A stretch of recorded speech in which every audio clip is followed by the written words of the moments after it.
pertama, kalau ibu-ibu katakanlah mau sehat ya, mau tetap bugar, mau tetap fit ya, maka patuhi waktu tidurnya yang sudah diajarkan oleh baginda Nabi SAW, waktu tidur. Ya.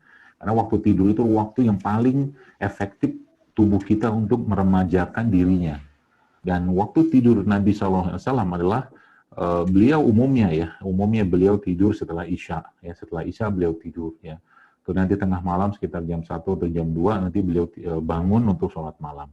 Nah, ada satu jenis hormon, ya, ada satu jenis hormon yang memang puncak-puncaknya itu munculnya waktu malam, terutama dalam keadaan orang yang deep sleep, ya, atau yang kita kenal dengan growth hormone. Ya. Growth hormone itu ya munculnya jam-jam mulai puncak itu jam 10 malam, jam 10 malam sampai ke jam 12-an seperti itu mulai menurun tuh.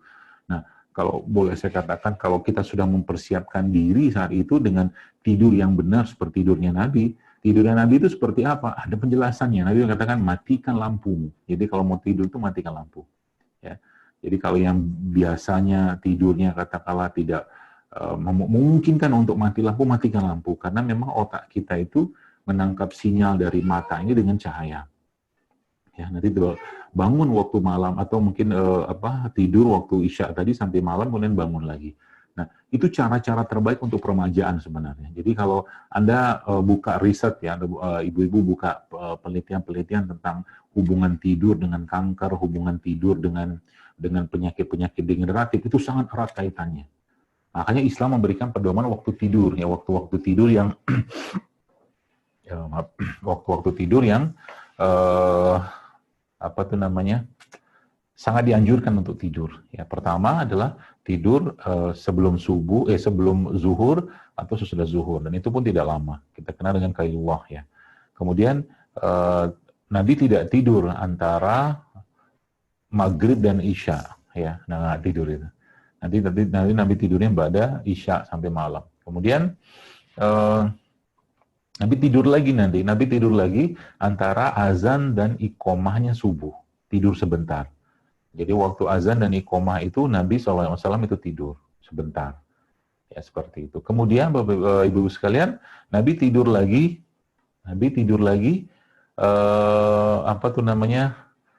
siang balik ke zuhur tadi, gitulah. Jadi ada 3 waktu tidurnya Nabi itu secara umum, ya.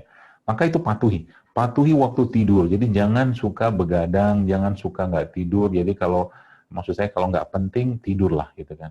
Kecuali nggak tidur tadi ada urusan dengan ibadah, ada urusan dengan ketaatan. Mungkin suaminya minta tolong apa itu lain cerita, ya lain cerita seperti itu. Ya, jadi itu waktu tidur.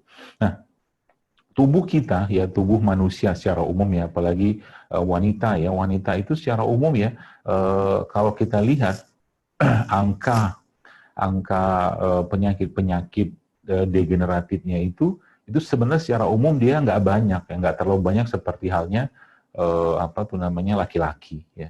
Namun kenapa? Karena memang contoh ya, kita bicara tentang densitas tulang ya pada wanita itu sebenarnya lebih baik ya daripada laki-laki ya, karena memang ada hormon estrogen. Nah, memang masalahnya adalah hormon ini ya, seiring dengan usia ya, kita kenal ada hormon testosteron di laki-laki, ada hormon estrogen di wanita. Itu seiring dengan usia hormon-hormon pada wanita ini menurun kan gitu kan, maka muncullah penyakit-penyakit yang berhubungan dengan kerapuhan tulang lah dan seterusnya. Tapi bukan hanya kerapuhan tulang saja. Ya, urusan penyakit-penyakit jantung itu atau penyakit degeneratif itu sudah dimulai saat wanita itu estrogennya menurun. Nah, estrogennya menurun. Ya. Maka di sini kita mengambil pelajaran. Berarti bagaimana cara meningkatkan? Jadi ada satu bagian dalam gen kita itu yang dikenal sebagai telomer. Ya, yang dikenal sebagai telomer. Nah, telomer ini ibu-ibu sekalian bisa memanjang.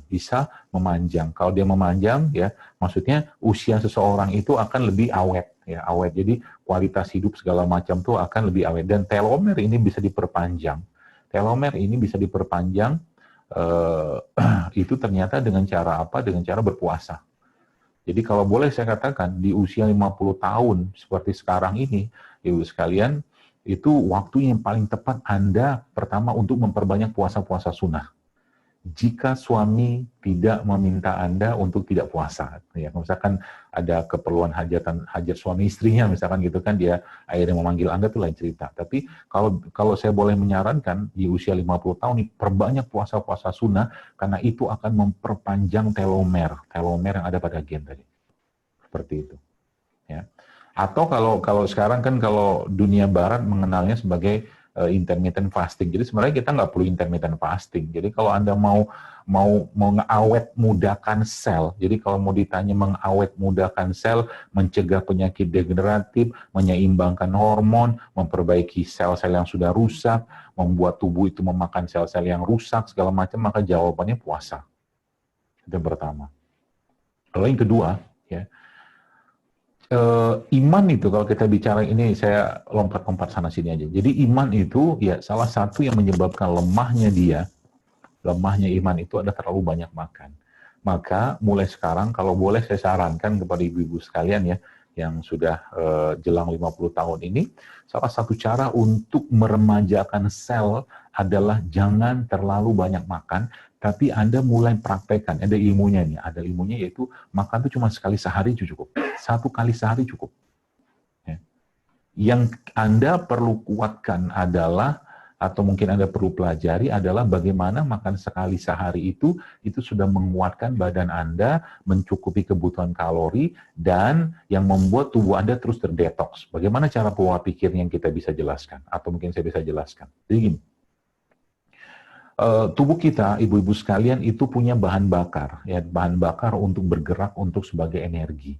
Maka bahan bakar yang biasa kita pakai namanya glukosa, gula. Nah, itu sebabnya kita kan lagi puasa, energinya kurang karena kita nggak makan, maka Nabi SAW mengajarkan kita makan kurma. Kalau nggak ada kurma, bahan bakar berikutnya adalah air, gitu kan. Nah, kita lihat ke badan kita. Jadi badan kita ini sebenarnya ada, ibarat kata, bahan bakar utamanya, ada bahan bakar cadangan. Nah, bahan bakar utamanya adalah gula tadi. Kalau gulanya masuk terus segala macam, yang masuk dalam tubuh kita dalam bentuk asupan makanan, maka dia akan sangat berenergi badannya. Tapi kalau gula tadi sudah terlalu banyak numpuk di dalam tubuh kita, dalam tubuh manusia, maka gula tadi akan berubah menjadi lemak. Seperti itu polanya. Nah, sekarang sebenarnya kalau saya kembalikan ke konsep makan sekali sehari, atau mungkin makannya nggak sering-sering tapi berkualitas, itu kita bisa mengatur pola makan tadi dengan konsep Nabi kita alaihi salatu wassalam, yaitu sepertiga untuk makan, sepertiga untuk minum, sepertiga untuk udara. Caranya gimana? Caranya adalah dengan cara kita menggunakan bahan bakar cadangan tadi untuk dipakai juga menjadi bahan bakar utama. Kayak gimana cara? Contoh, hitungnya begini. Kalau kita makan sekali sehari, atau mungkin makan kebutuhan kalori orang dewasa sehari, orang itu sekitar 2.000-an kalori lah. 2.000-an kalori satu hari, atau ada mengatakan 2.200. Ya, more less lah, 2.000-an, aku katakanlah begitu. Nah, supaya kalori yang ada itu, atau mungkin bahan bakar yang ada tadi, itu bisa dipakai, maka jangan makan dengan porsi yang membuat kita sudah cukup. Artinya, makanlah dengan porsi yang membuat kita masih merasa sedikit lapar. Nah, kalau sedikit lapar itu muncul, ibu-ibu sekalian, maka otomatis bahan bakar yang kita akan pakai itu nanti diambil dari lemak. Mudah-mudahan jelas ya.